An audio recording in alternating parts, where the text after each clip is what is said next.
Литвания эрзаман Украинага ярдым этежек веонан менфаатларына корчалайжак. Буна Литвания тышышлері назиры Габриэлюс Лансбергес Украинанан дине эрбаплары, меджлис темсілжілері. Сабық сияси мабуслер ве АТР телеканалынан темсілжілері нен корушкені вақыт айтты. Назир қайдеткенне көре Литвания Украинанын досты ве Украинаны дестексіз қалдырмас. Корушевде Русия ешғалжілері сияси мабуслеріні азапларға чектіргені ве умумен инсан ақларыны бозғанлары аққында лаф юрсеттілер. Сабық сияси мабуслер Русия түрмелерінде тұтылғанлары вақыт насыл азапларға чектірілгені аққында тариф етті. Девлет дестегі берілмегенінден себеп АТР телеканалы оқыраған проблемалар аққында да сөз юрсетілді. Литвания тышышлері назиріне Қырым татар байрағыны ве Украинанын коммунистик фырқасының баш кәтібіні КГБ етекчісі еллаған гызлы чақма весиқасының копиясыны бақшыш еттілер. Анда усанкедерсін Қырым татар экстремистлерінің топлашуы аққында сөз кете.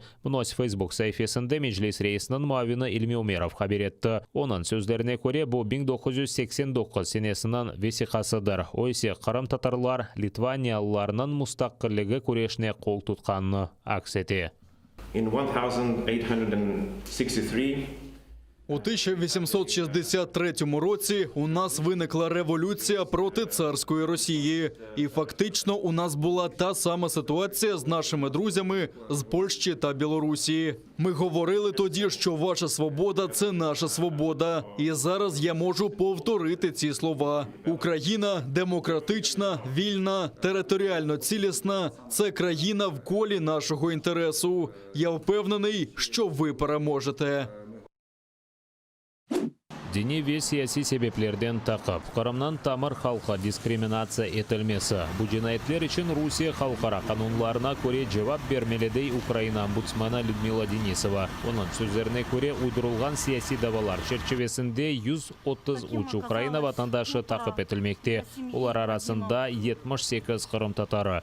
Денисованың сөздеріне көре ешғалжілер репрессияларына девам ете. Мабуслеріне есе инсаниетсіз шарайтлерде тұтмаға девам етелер. Муслим Алиев 82 күн, Тимур Абдуллаев есе 268 күн түрменің жаза изоляторында тұтылмақта. Денисова Русияны дерал, оңа сияси мабуслеріні зиярет етменге рұқсет бермесіні чағырды. Чүнкі 4 айдан берлі бөле зиярет блок етілі екен.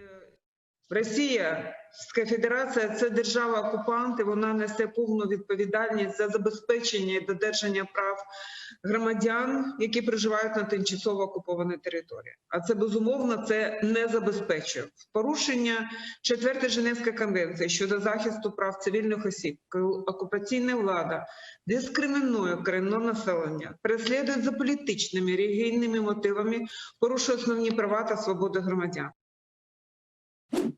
Ишгалжілер махкемесі Алим Суфьянов ве Сиран Хайрединовны июннен эксіне қадар апсте қалдырды. Олар сөзде 4-ні бақшысарай терроризм давасынан мабуслерадыр. Махкеме топлашыва ачық режимде кечірілгенне біле бақмадан махкеме топлашывына тек мабуслерінің умыр арқадашларына кечіргенлер. Олардың сөздеріне көре махкемеджі адвокатларының чықышларына ве избатларына козогыны біле алмастан мабуслерге апсте тұтуф муддетіні девам еттірген.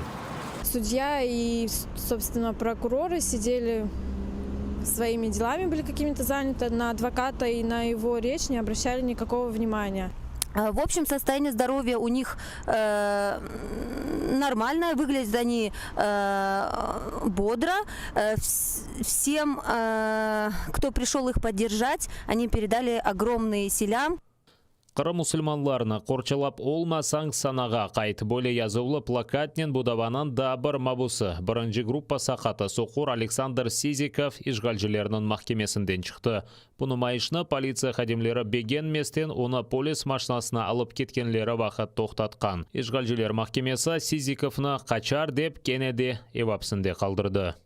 Да, чудо не состоялось, несмотря на то, что судья довольно-таки пристально спрашивал у следователя, у прокурора, какова надобность продлевать домашний арест моему подзащитному, ведь он инвалид первой группы, вину не признает и поэтому, скорее всего, никуда не убежит.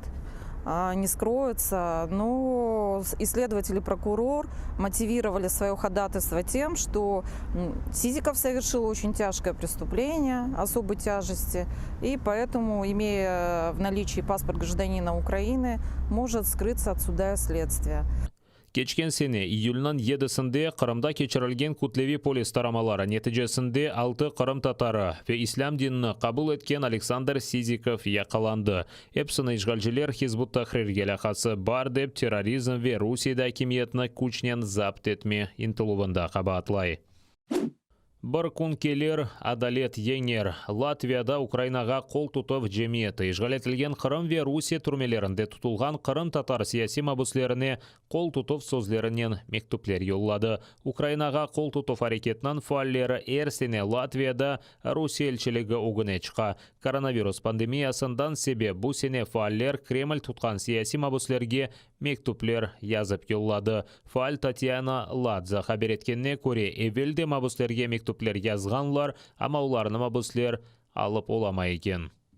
Листи ми надсилали і раніше, але оскільки ми зібратись не можемо ніяк всі разом, то ми кожен вдома з плакатом «Крим – це Україна» і мені надіслали фотографії.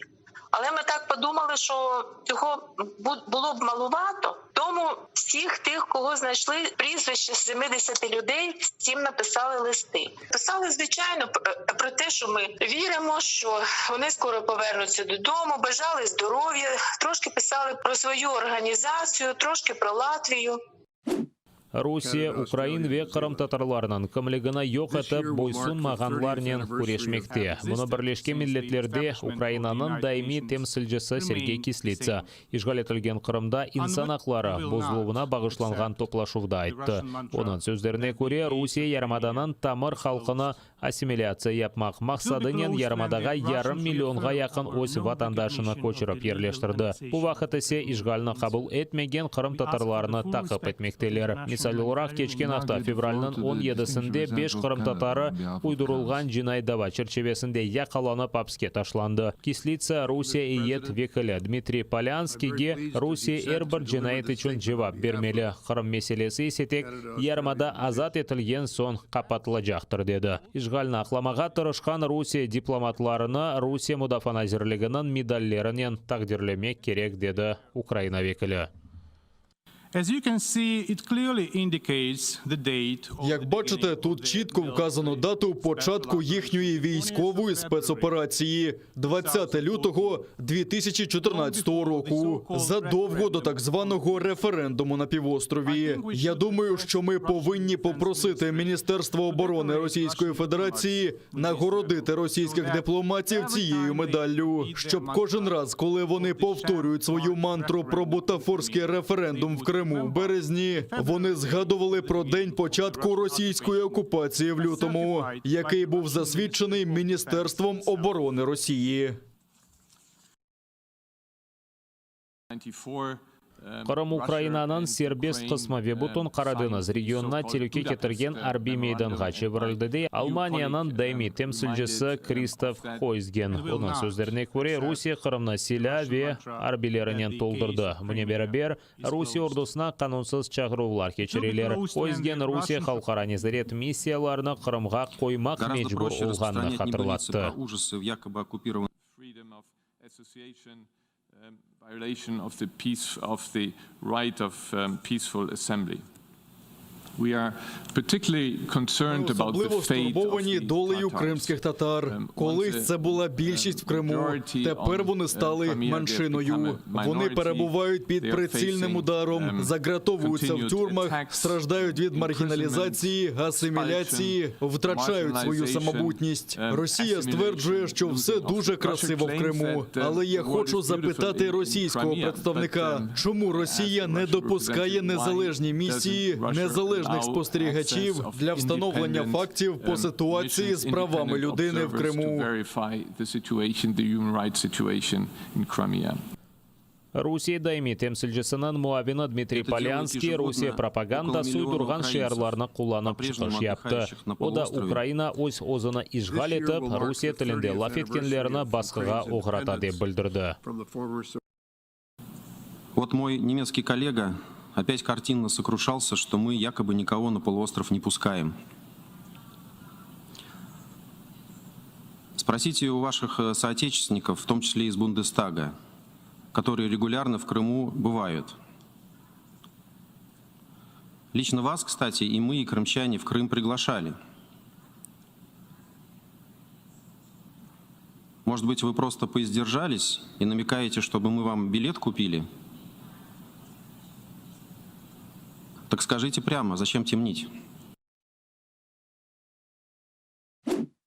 НДД Украин банклары ишгал етілген Қырым сакинлеріне көчкен шахыс мәлуматнамесіз біле қабыл етіп қызмет етмелілер. Бұны Украина Милли банкынан матбуат қызметі хабар етті. Қырым ве Ақяр сакинлері кенеде Украина резидентлері оларақ танылы. Көчкен шахыс весеқасыны банклар енді талап етмемелі. Бұны берабер Милли банкта ишгал етілген Қырым сакинлері малия операцияларына кечіргені вақыт ич бір дискриминацияға оғыратылмамалы деп хабар етті. Національний банк наголошує на неприпустимості дискримінації жителів Криму та міста Севастополя під час банківського обслуговування, необхідності надання повного доступу до фінансових продуктів і сервісів усіх громадян України, які проводять звичайні фінансові операції, щодо яких у банків відсутні підозри. Жебеде бір Украин арби эля колды, екі арби яраланды. Кечкен күндевамында ишгалжілер 20 кере атешкес режимына бозды. Зайцева живарында душман күчлері 82 калибрлы майын ве граната атыжы тертібатларынен ұжым етмесі нәтижесінде Яков Ганзюк адына бригаданын аскері Дмитрий Сердак эля колды. Красногоровка живарында Русия незаретінде олған женкеверлер 120 калибрлы силя құлланған. Песке живарында есе бұйы калибрлы құршын атыжынен ұжым етілген ве нишанжылар çalışқан. Анда бір Украин мудафачысы яраланған. Луганск вилаетінде ишгалжілер майын атыжынен хутор Вильнеге атеш тұтқанлар. Майнлар сакинлерінің азбарында патлаған. Алған яралардан 74 яшында олған ерлі сакин эляк олған. Бір душман ұжымына Украин арбилері жевап берген. Истихбаратның малюматына көре Русия оның незаретінде олған женкеберлеріні сыңырының контроль етілмеген қысмындан темин етмеге девам етмекте. Цього місяця на тимчасово окуповану територію у Донецькій та Луганській областях з Російської Федерації завезено близько 2000 тонн пального. Водночас здійснювалась ротація кадрових російських офіцерів на командних посадах з'єднань і частин 1-го та 2-го армійських корпусів. Окрім того, для посилення передових позицій окупаційних військ прибув зведений снайперський підрозділ Збройних сил Російської Федерації, озброєний снайперськими комплексами різного калібру російського та іноземного виробництва.